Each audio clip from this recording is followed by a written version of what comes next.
Good morning, good afternoon. Hello, everyone. Welcome to our webinar titled Demystifying Quality and Validation in Digital GXP Environments. I'm here with Michel Volo, Head of Quality at Tulip, and my colleague Jörn. He's the Associate Director for Manufacturing Excellence at Frontwell Solutions.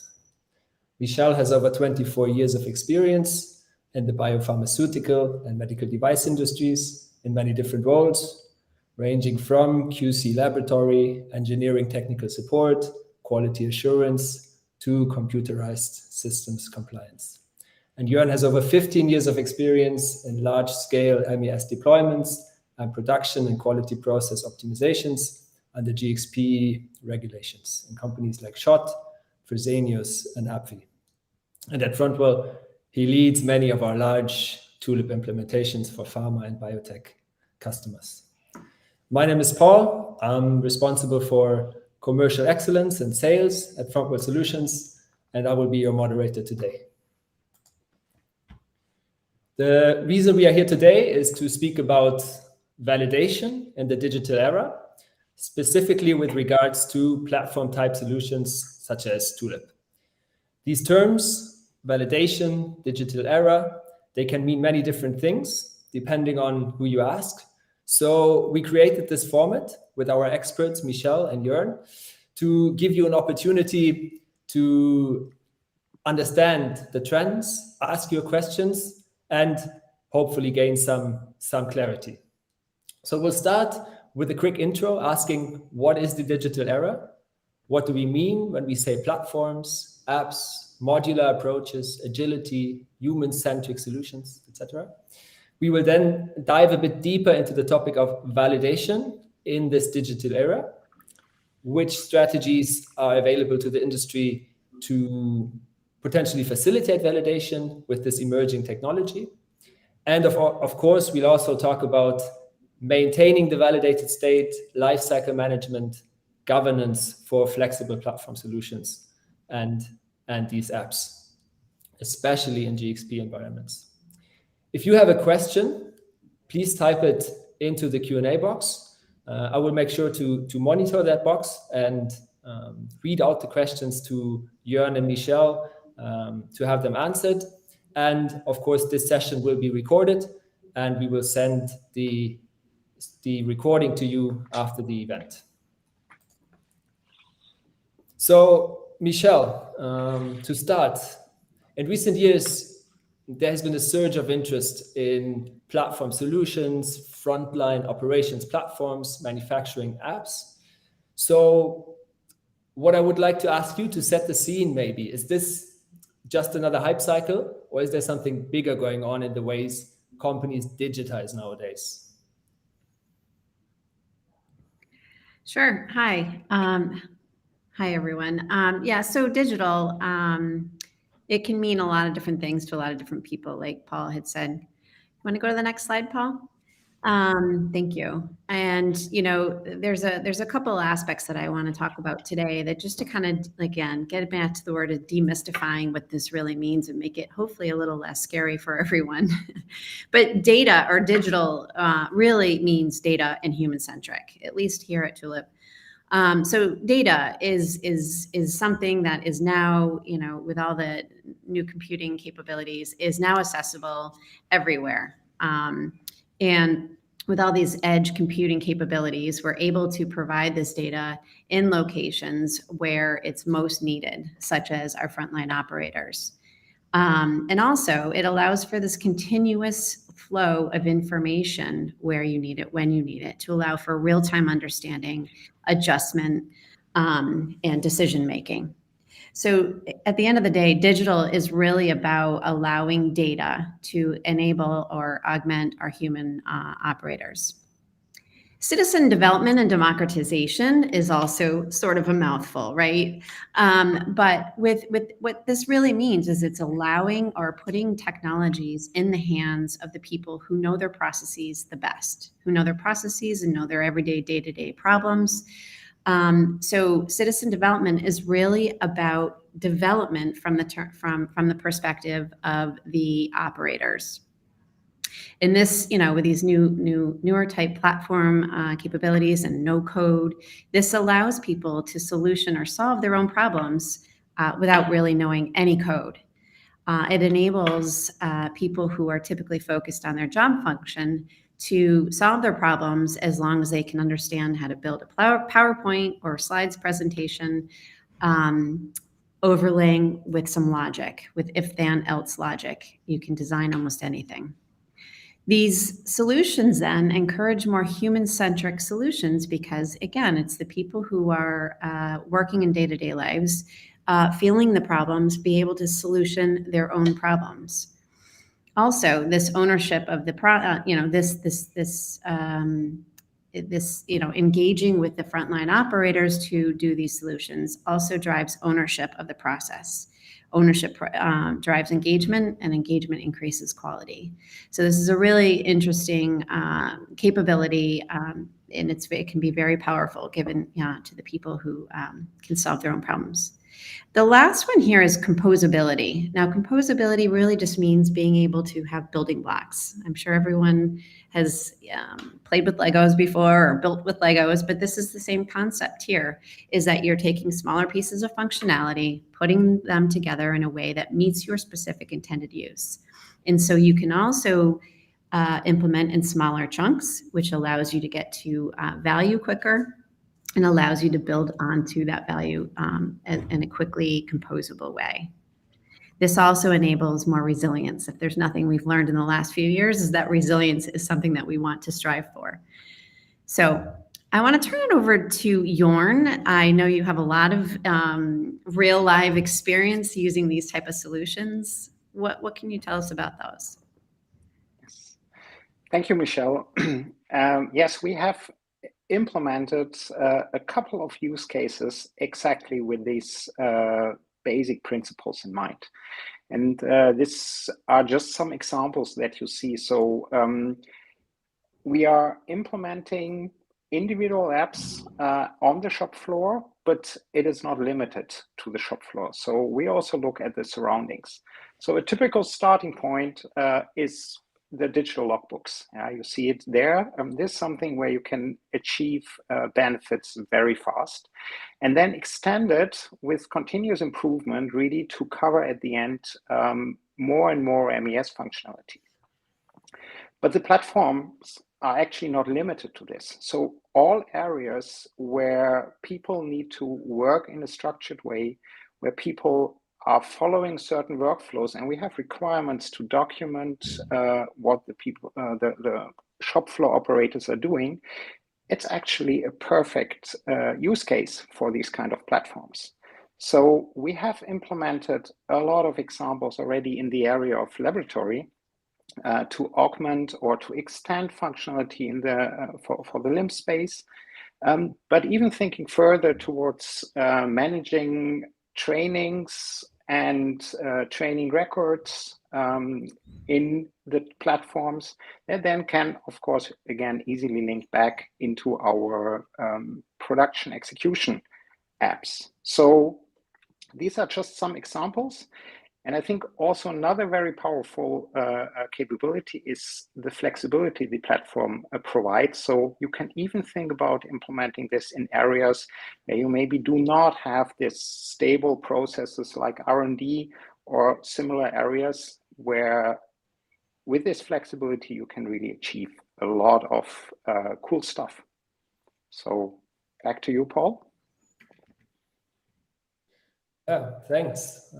Sounds like these platforms and apps can really change the rules of the game, because they can be built to fit the end user processes instead of bending the process to fit the solution. And there are plenty of use cases, as Jörn has just explained. A quick reminder to the audience: if you have questions for Jörn or for Michelle, please type them into the Q&A box.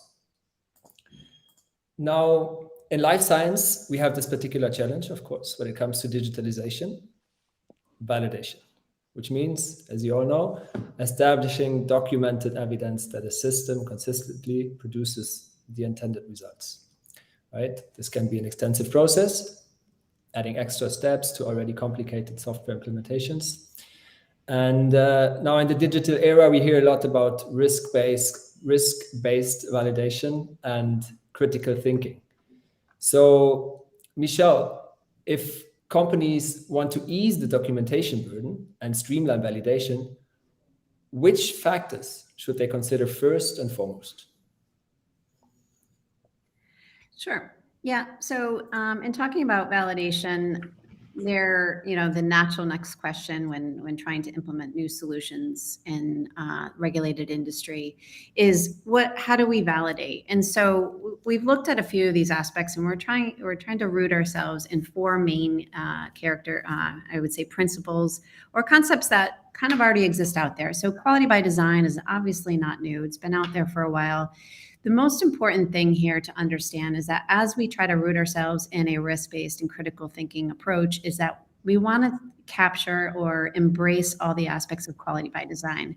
The main point here is that we understand our product and processes. How can we demonstrate control of these processes and products without knowing what areas of those processes and products that we need to control better? The second, data integrity by design. So data integrity by design is really becoming more and more important. We already talked about digital equals data. Data is most important. Data is the thing we want to capture and control. So data integrity by design, if we can do that by design, understanding which data elements are most important within our processes, define risk control strategies around them, then we will have data integrity by design. The third aspect here is integrated environments. I know, looking backwards as far as validation efforts have done in the past is very sort of siloed. We look at maybe one piece of equipment, maybe one computerized system, maybe then we'll start looking at the process. But with these integrated environments, which is really a characterization of where we are with all the new digital technologies and technical capabilities, is this edge computing and being able to bring data sources in from many different areas to enable much more decision-making, like I mentioned earlier. So this is an important aspect for us to consider as we're looking at validation, the whole landscape. And the last one here, I consider this more of a cultural shift that we need to embrace, is this modern documentation. And what I mean here is when we're implementing these technologies, we have an opportunity. We have an opportunity to define more efficient processes, more targeted processes. We have an opportunity to let our digital tools do some of the quality checks that we have in the past, rather than just lifting up what we have in paper and trying to present it exactly the way we do in a digital tool. Some call this paper on glass implementations. We want to start shifting away from that. So on the next slide, we dive into kind of, okay, this is great, but what can this be? So we kind of broken this down into 3 simple steps, especially in terms of these platform type tools that we're talking about. Is the platform out of the box, so to speak? I'm going to continue with a historical term, I guess. But out of the box, these platforms are typically qualified, such as Tulip. They're qualified, meaning that all the functionality that has been created for the users has been qualified. It's been tested and released in a controlled manner. So what you're going to want to do is definitely take advantage of what the vendors have given, have done as part of their formalized release processes, and use that as a basis to understand that the functionality you've been given has been qualified, and you want to focus on what you've composed, what types of applications that you've composed to assure they meet the intended use. So the next step is really the validation for intended use. And this is you can do this through operational flow diagrams and data flow diagrams, because when you're digitizing a process, it's really all about capturing the right data when you want to do it and putting it together in a logical fashion. So if you can do your risk assessment on the data flows, then you can develop a really great design strategy, or I should say risk control strategy around controlling those risks that are of higher importance, of course, to protect patient safety and product quality. You can also design risk control strategies directly into your applications. Like I mentioned, you can allow these digital tools do some of the quality checks and verifications for you, especially when it comes to those more critical parameters. And then the third step, of course, is executing those apps to demonstrate they meet your intended use, that they meet all the control strategies that you've defined for yourself. Yeah, so I'm going to pass it off to Jorn. Again, I think you have a really great practical example of how this has been applied in many different areas. Yes, thank you very much, Michelle. So we are approached by our customers, and now with this general concept, we try to really help getting to the point to provide validated applications. So I brought an example from one customer, and to be honest, it's still quite document based. Yeah? We are still working this. This is still the expectation, and we can follow. Yeah, but we try to assign or use functionality to reduce the overall effort. So of course, what we always need will be a validation plan. So we have to describe how we run the validation. But now, when we talk about requirements, we are not defining requirements really on the towards the platform. That is covered by the platform. We are really defining requirements on our process that we would like to digitalize. And then based on this requirement, what Michelle was saying, it's really a process flow or data flow. We assess the risks. Can be paper-based, can be in the existing risk environment or risk assessment environment like you do. There's no limitation. But the general idea really is to identify the risk against the process that we would like to design. And the risk assessment then provides us the scope of, on the one hand side, the testing. And here, I think just to emphasize what Michelle is saying, the nice thing with Tulip, or anyhow with these platforms, is the capability that we can put mitigation actions back into our design. So that on the one hand side secures an overall process, but also reduce significantly our test efforts that we need to run. And with this approach, so everything we are doing really is to reduce the efforts, getting the documentation efforts down to accompany the continuous improvement that we would like to achieve with this. Yeah, but still keep the validated state and keep everything under control. So back to you, Paul. Thank you. It's great to see that these strategies do not only work in theory, but also in practice for customers in life science. Great example. So let's talk about lifecycle management, governance, maintaining the validated state, both of the apps and the platform. So maybe Michelle, you can give us some insights on how that's done and how to approach this. Yes, thank you. So thank you.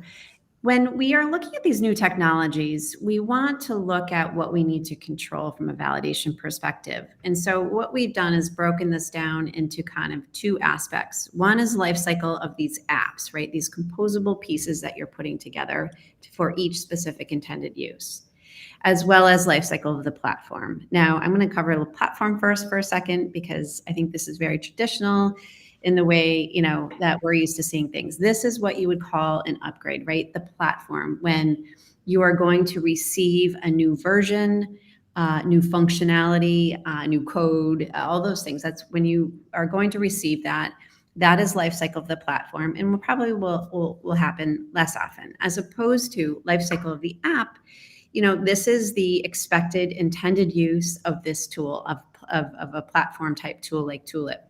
Now, you're going to be creating apps and generating apps and changing apps probably, on the regular. The point is with these tools, it allows you to stay current with what's happening on the shop floor.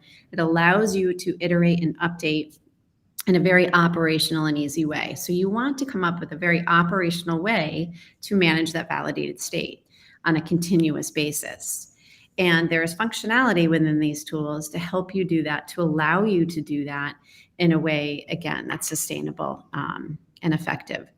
One last thing before I move on to the next slide to show off some of these features is that we've also talked about operationalizing that validation approach. We talked about that, that operational flow diagram and data flow diagram, risk assessment and testing.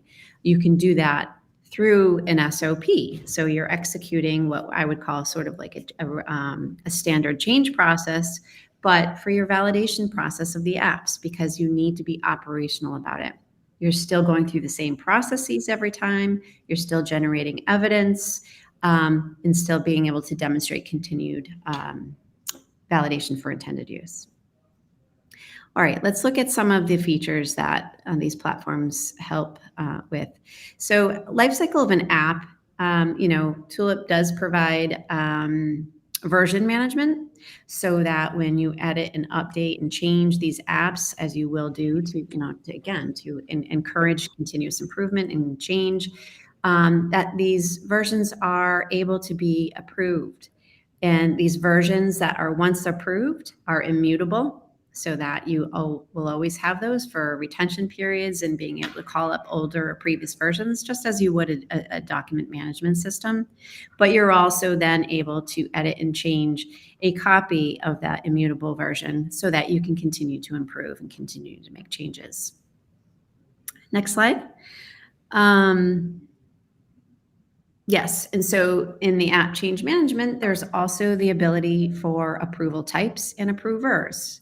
And what we mean by that is you're able to set the types of approvals that you want in your applications, just so you can meet the requirements of your quality management system. You can change, it could be manufacturing, could be manufacturing supervisor, it could be, many different things that you want to change here. And then you can also set a grouping or single person that might be able to satisfy that requirement for that type of approval. Next slide. Just trying to move along here. And then also as far as distribution of these apps and where they're available and who can access them, there's also capabilities to manage who and where in which versions. As you can see here, I tried to show a drop down here. You can choose which version you want to present to which area of your shop floor. You could even have different areas of the shop floor or wherever you might be using these apps on different versions. Typically it's not. And so, there's also an option to also just choose most recently published version so that automatically Tulip knows which version to present to the operator when that's called for. So as you can see, there's lots of different functionalities that are associated to help, those in controlled environments manage those areas and also to stay in a validated state. Maybe Jorn, you could share with us a few things that might be coming up in the future. Yes, thanks, Michelle. So I think it is really interesting, the capabilities the platform brings, and you should use this really as part of your validation. And we need to utilize the functionalities these qualified platforms brings. That helps us to reduce the efforts on the validation and especially on the documentation itself. So just one example, like a couple of examples that Michelle already showed, but there's more to come.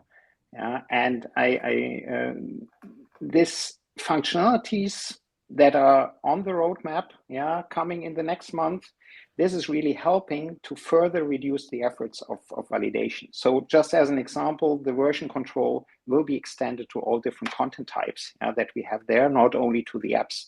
So that brings another layer of control in there, especially also to govern better the aspects. We can all do this already today, so we are not relying on this functionality, but it helps and reduces the effort. And personally, for me, I'm really looking forward to new functionality that further improves really the capabilities of the platform. The one thing is really to track changes easily, compare different versions of the apps in a simple way. So to really see what was changed and make a conscious decision. Is this done? What do we need to do to prove? And my personal highlight is really the automated testing and documentation. So just imagine you're configuring the app according to your requirement, and the necessary test cases are automatically written, and you can run it whenever there's a change. Yeah, so I think this is really becomes a game changer to reduce further the effort. So why are we looking into this? Yeah, as I said, we can do all in a classical way, like we are even doing it today. Let's say we create test scripts. We maybe even get to the point that as of today, we already document our test execution or our execution inside of the platform. But with these additional steps, we further are able to reduce the validation effort, but still keep the validated state. And it helps us also to go with smaller steps with continuous changes. So when an operator comes to us, has a good idea, we can very fast implement this. And I think this is really something very interesting coming. To see that we would be we would be much faster. We can provide more functionality in a very short time frame. Thanks. Back to you, Paul. All right. Thank you, Jörn. Thanks. There seems to be a lot in the pipeline. We have about 5 minutes left in the webinar. So if you have a question now, please type it into the chat box. We have one from the audience relating directly to the look forward that you just presented. Do we know already in which LTS version these functionalities will be? Yeah, so I'll speak on that if you want. I'm not going to quote an LTS version here, but thanks for the question. I think we're doing a lot of planning for second half this year, and I'm really excited about different aspects here. And I think that they will be coming out in different versions. We're not going to get all of this at one point, but like versioning on control and all content types, that's already being rolled out in some of our regular releases right now.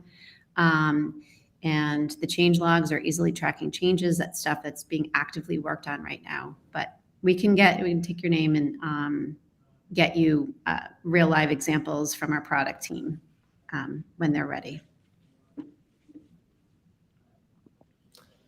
Okay, great. Thanks, Michelle.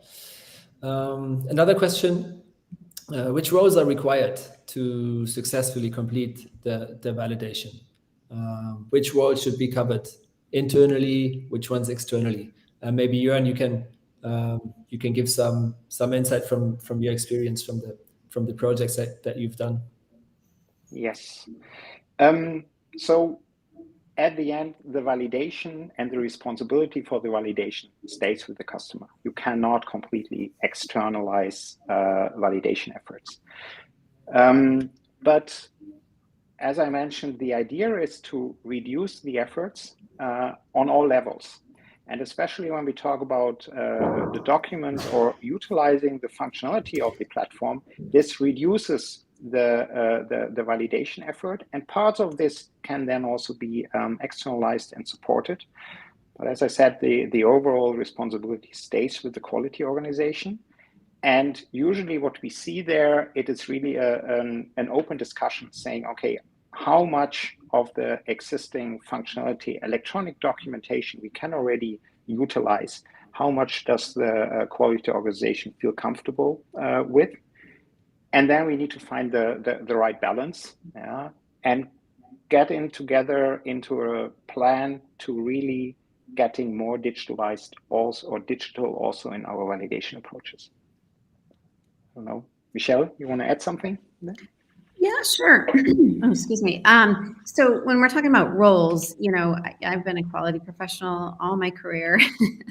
And, one of the things I think that happens in quality is you always wish you got involved earlier. And I can't say that enough right now, even in the face of what we're facing right now.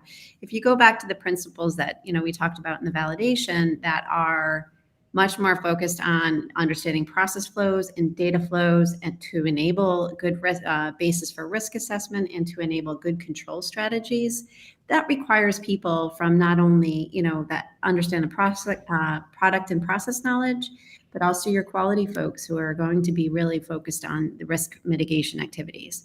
If you can get those folks involved upfront, while you're developing these apps, validation can then be sort of like a de facto thing, right? Because you defined the risk mitigation strategies up front, and the validation really becomes about verifying or demonstrating that those risk control strategies are in place and effective. So I'm gonna rally to get your quality and process engineers involved from the get-go. All right. Thank you, Michelle. Another question from the audience. Maybe we have room for this one and one more. Are there any facts? This is the question from the audience. Are there any facts on validation effort reductions compared to the traditional ways? Have you been able to I think the question relates to asking, have you any hard data on how typically the validation is shorter than to the traditional approach with Tulip specifically? I don't know, Jorn. I mean, you could probably speak better to the actual benefits or I would say time shortenings with the validation effort. But one thing I will highlight from sort of a little bit more of a theoretical approach is that, again, with these composable applications, it allows you to kind of focus your validation in smaller chunks and smaller intended uses versus like a big bang or a larger system. And so that's sort of where I would focus in on the validation efforts. Again, I think from my perspective as well, especially if you're doing a quality by design and through iterative risk management as part of your validation approach, it not only will reduce time but increase quality. Like you're focusing on demonstrating that you have control or risk mitigation strategies in the area that are of highest risk. I don't know, Jorn, again, you're more practically involved. Yeah, to add to this, I can confirm, like the apps itself and the smaller pieces are having less complexity. That also already reduces significantly efforts on validation. But I think there's another important aspect that we receive actually the platform itself as qualified. So what you usually do in classical shop floor systems, you have a big effort in getting and ramping up the system. So this is something you will receive more or less out of the box, and you can concentrate on the pieces that really brings the value. So it's difficult to just give percentages, because it always depends on your local quality management system and what you expect or what you still need as let's say documents, but we can we see a significant reduction of validation effort, and not only once but continuously. Great. Final question. Maybe you can give a short answer because we're already over the time. What is your number one advice for organizations that are just starting their journey of implementing the platform type solutions like Tulip and are looking at validating the platform and these apps? Michelle, you want to go first? Sure. Yeah, I would say that implementing these digital tools is not just a technology project, right? I think a lot of times, and historically, I'm speaking historical, that it would be a very heavily involved IT team, and that would be the focus. But there's a lot of cultural shifts that need to take place in order to enable the full realization of benefits here. Like I can't say strong enough that the process engineers and quality folks need to be involved very soon. It's not a lift and shift thing. If you can take it from the ground up, you will build much more streamlined, focused, higher quality applications. Yeah, to add to this, I can just say, don't be afraid. Just give it a try. You can start very small. You see benefits, and as Michelle was already saying, looking into the validation, that should not be a showstopper. Yeah, we can run the classical validation approaches that you have in your day-by-day QMS systems today, but we need to accomplish and trying to get even faster there to get more out of it. But this should not stop you from just start. And as we said, we can start very small. I like that. I'll take that as a closing statement. Don't be afraid of validation. I think we have successfully demystified validation. So thank you so much, everyone, for joining us today. I hope you all learned a lot. Thank you, Michelle. Thank you, Jörn, for sharing your ideas, your knowledge today. If you want to get in touch, please do. We are here to help. Tulip is here to help. Front Row Solutions is here to help as an implementation partner. We will send around the recording in due time for your reference, and have a pleasant rest of today, and see you soon. Goodbye. Thank you very much. Goodbye.